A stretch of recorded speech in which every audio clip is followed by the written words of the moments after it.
Truck drivers of Reddit, what is your most NSFW story from the road? Story 1. Pulled into a truck stop outside of Sacramento. Real dive. I just wanted some coffee and to take a crap. As I'm walking through the lot, I see some sketchy looking homeless guy yelling at truckers demanding money. I decide to avoid the situation, cut between some trucks and circle around the store. About a minute or two later, I hear gunshots. The homeless guy shot a trucker in the head. Two other guys tackled him and held him for the police. I always wonder if I hadn't decided to avoid him if that would have been me. Edit. To everyone asking, I didn't see the name of the truck stop. It was south of Sac on 99. This happened in like the mid-90s. It wasn't a big chain truck stop like Pilot, Petro, or Flying J. Story 2. A few times I've seen someone receiving roadhead, and once I had a convertible of college-age girls flash me their breasts. But the funniest was a guy driving down the road with his topless girlfriend or wife. He was just holding a boob. He wasn't rubbing it and they weren't doing anything else. He was just driving down the road,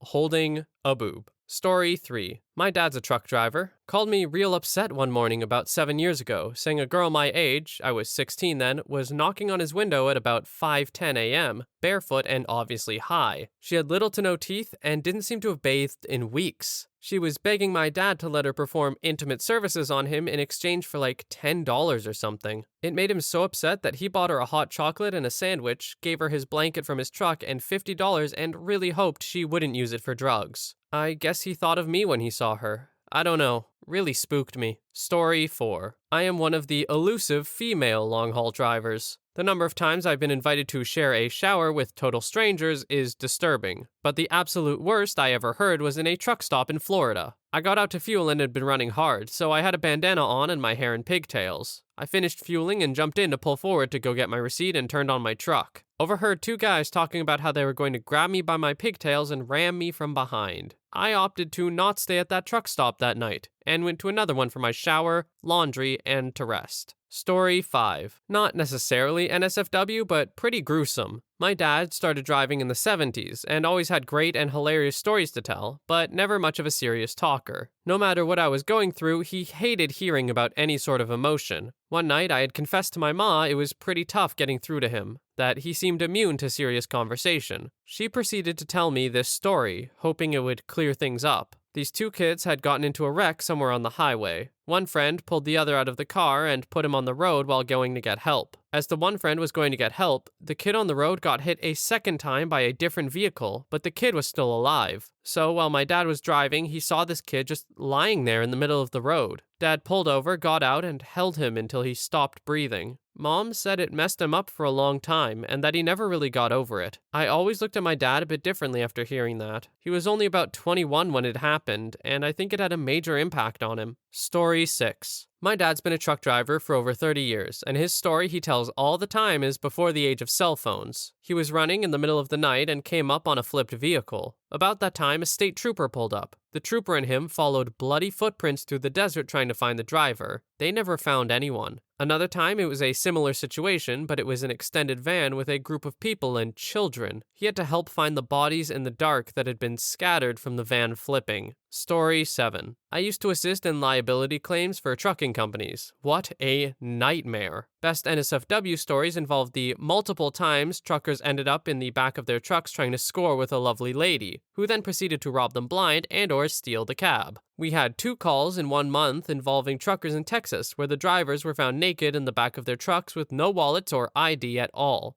Police were calling us to identify them and figure out how to get them back on the road. One guy lost a full load from Circuit City because he thought it was his lucky day. It didn't matter how many times we warned the drivers or told the stories. A safer work story was the guy who stopped off at home en route to deliver a load, found his wife and her boyfriend getting cozy. He walked back to the truck, put it in gear, and parked it in their living room. No one died, but try to explain that to your insurance carrier. Story 8. My old WoW guild had a truck driver in our ranks. He carried a full PC in his truck and connected over wireless at truck stops to raid. We were raiding the day the verdict was released at the last Michael Jackson trial. As we played, he was giving us regular updates of some truckers fighting outside the truck over the verdict. The fight kept escalating, stuff thrown, fists used, and knives pulled. Finally, he just piped up in voice chat, "Oh, crap, gotta go, fill you in later," and went offline. Another 30 minutes later, he comes back. Apparently, the fighting truckers decided to pull guns on each other, so he decided to get out of there and head inside the stop. Story 9.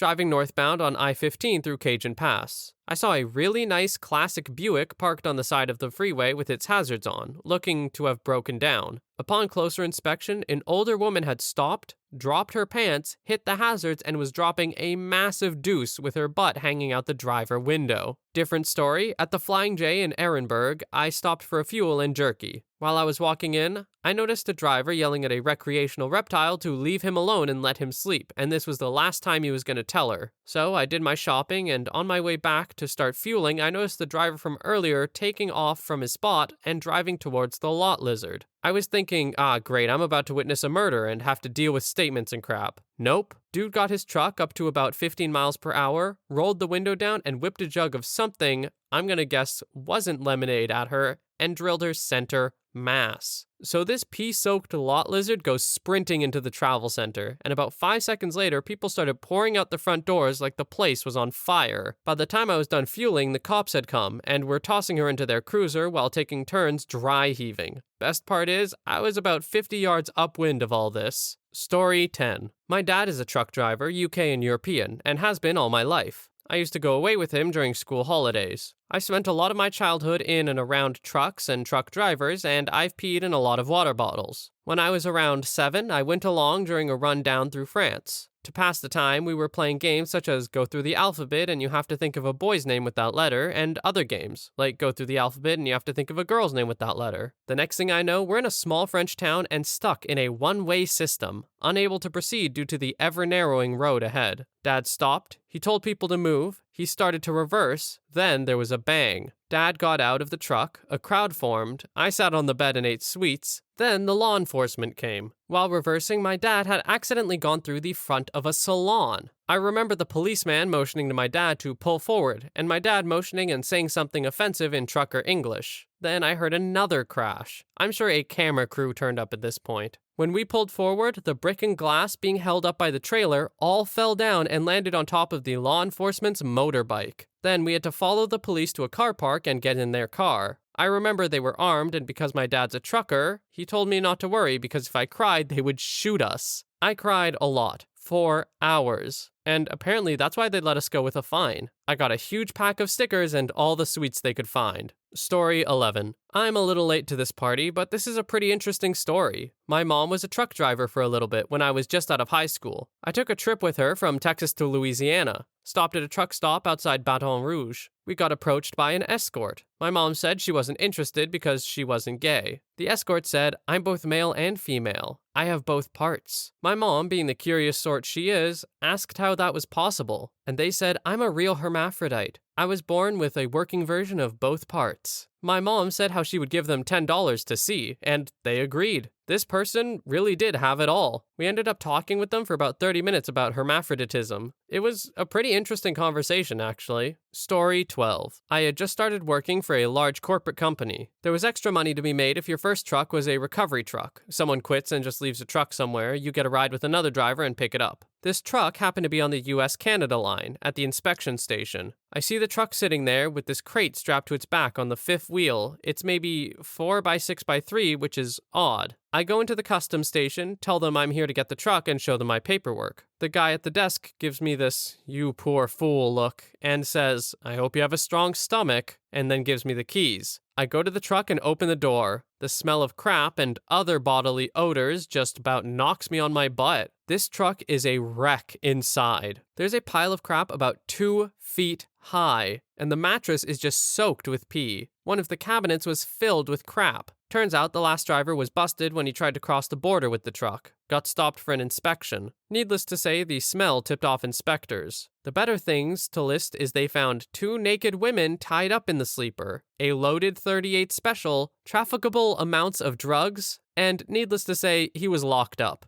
The crate on the back of the truck was all his personal affects they were keeping as not evidence. I did not drive that truck back. I have no clue what they did with it. Story 13. I'm not a truck driver, but have spent a number of nights at truck stops from the age of 13 on. 32 now. I grew up drag racing, and back when I was younger, where me and my family lived, it was a minimum 2.5 hour drive to the closest track. But we used to travel to a lot of tracks that would be over 5 hours away. This resulted in a lot of nights spent in truck stops, mostly with me sleeping in the backseat of the truck, bed of the truck, or in the trailer with the race car. A few quick stories of what I've seen. Naturally, a lot of lot lizards. They aren't as prominent as some might think, but they are definitely out there. One night, while sleeping in the bed of the truck, I overheard a truck driver arguing with an older woman about the cost of head. Apparently, $40 was too much for this guy. This lasted for about 5 minutes until the woman left. About 5 minutes later, I hear the same guy talking to another guy I assumed was a truck driver as well. He was telling this new guy about the woman wanting to charge him $40 for head. The guy then says something along the lines of, "Hell, I'll suck you off for half that." I assume the guy accepted that offer, because I heard both of them hop into the cab of one of the trucks next to me. I was about 14, 15 at the time. I was also propositioned by a mother-daughter team that looked to be 35, 18 at most. I was about 16, 17 at the time. There's other stories, but those are the only two that come to mind. Story 14. About 20 years ago, I was heading down Snowshoe on I-80 in Pennsylvania. A flatbed passed me,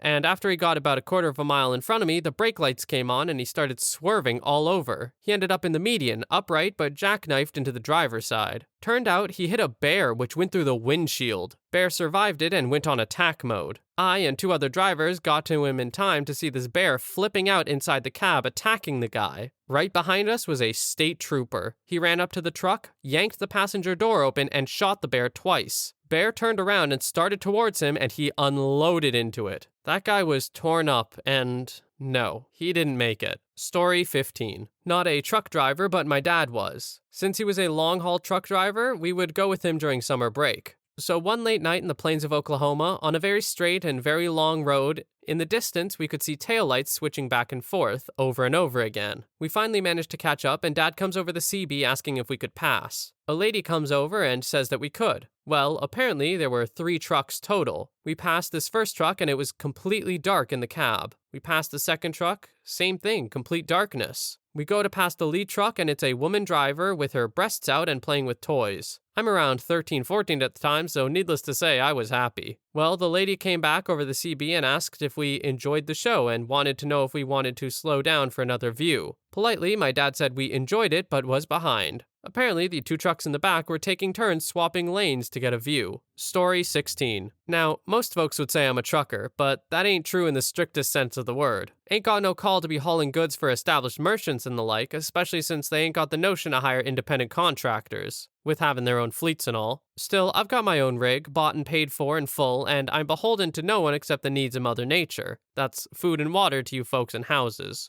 Every so often, I find myself in need of some cash, so I'll take a load from someone who might not be entirely honest. Truth is, if the money's good, I'm not one to look sideways at it. My rule is to keep from asking questions. There was one fellow who struck me as being a bit on the odd side, though, to the point that I couldn't help but wonder about his unspoken intentions. Met him at a rest stop, and I tell you, ain't nobody ever looked so out of place. He was a young, fresh-faced guy who was willing to pay handsomely for delivery of this shiny metal crate to some far-flung city or another. The weird thing about it was that he wanted to come along for the ride. I ferried my share of hitchers, but there ain't been one of them before or since that wanted to bring along that kind of cargo. Like I said though, the money he was offering was too good to pass up, and I was in fair need of it. We hopped aboard and we kicked into gear, ready to make the long haul. For a while, nothing seemed out of sorts, until I got the notion to check on the cargo. Don't misunderstand, I wasn't snooping. I was just making certain that nothing was amiss in the hold. So you can imagine my surprise when that crate went and popped open and there was a naked teenage girl inside. I tell you, it was a mighty strange sight, and no more settling when the fellow caught me looking over his cargo. I told him straight out that I wasn't one for kidnapping, and that I wanted no part in whatever unkindness his was fixing to perpetrate. That's when he told me that the girl was his sister, and that the Alliance had been messing with her brain. Long story short, the kid wound up staying on as my ship's doctor, and he saved the lives of me and my crew more times than I can count. Story 17. My dad drove truck for the first 18 or so years of my life. I went with him a lot when I was a kid. Most gruesome thing I've seen was an accident where a semi hit a cow.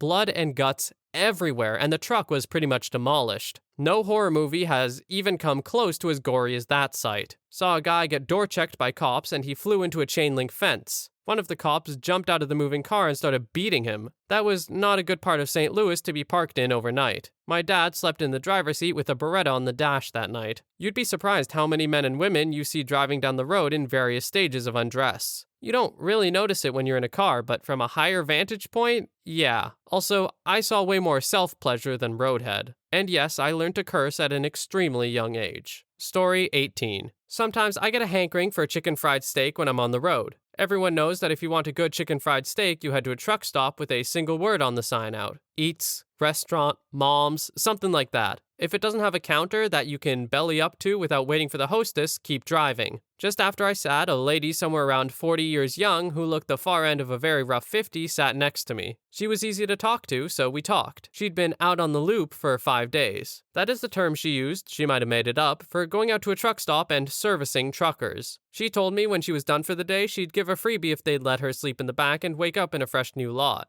Good way to see the country, she told me. I doubted her, but didn't say so. She was proud of the fact that she'd never been robbed of cash in 20 years. Said a few had tried, but almost all of them backed off when she introduced them to Millie. I only saw the mother-of-pearl handle of Millie when she tapped the top of the stiletto peeking out the top of her calf-high boot. Almost all, she repeated with a toothless grin. She hated immigrants that came to this country and undercut hard-working Americans. Used to take her only 3 days a month to keep her in luxury, which she pronounced luxury. Now, it was almost a week twice a month because the immigrants would undercut hard-working Americans. I couldn't discern which nationality these immigrants were. She hinted they could be Hispanic, Asian, or Eastern European. Perhaps all three. She said if I was heading east that she'd make it worth my while with a wink. Sadly, I told her I was heading west. She asked if I'd make a little detour to help her out. I asked how far she was going. Omaha, she said. We were in Ely, Nevada at the time. When I again said no, she gathered up her oversized handbag, joined a portly man in a dirty ball cap, greeted him with a hug, and disappeared out of my life forever. Story 19. Not my story, but relayed to me by a former AZDPS officer 20 years ago. One fine afternoon, a trooper pulls up to an abandoned car in the bushes along I-17 in Phoenix. Upon inspecting the car, the troop finds a headless torso in the driver's seat, hands at 10 and 2, and a perfect hole in the windshield about the size of a head. It looks like the dude's head had leapt off his body and flown through the windshield. The car was in drive, motor off, and very little damage. No one witnessed anything, so they had a nice little mystery going on. Days later, a trucker in California who was unloading his load of sewer pipes has a head roll out of one and onto the ground. Evidently, our unlucky driver in Phoenix had rear-ended the pipes, one of which popped through the windshield, taking the dude's head with it. The declaration made it roll forward in the pipe, and without a head, dude just veered right into the bushes, being gradually slowed to a stop by those bushes where the engine idled until it ran out of gas. Story 20. Used to work as a freight broker. I had one carrier, trucker company, whose dispatcher became somewhat of a good friend from all the work we did together. And he'd frequently assign this one charismatic, kinda hillbillyish driver on my loads. A nice break from the typical grumpy Eastern European who spoke no English and hated you for calling him. On one of said loads, driver picked up a lot lizard somewhere in the Carolinas. Typically, these types of ladies don't spend too long in the cab, but seems driver guy has found himself somewhat of a gem, as he started hauling with her in the cab everywhere. Days turned into weeks, into months, and despite how much he'd call her out for being an ugly tramp when I was on the phone with him, it seemed like they had a good thing going.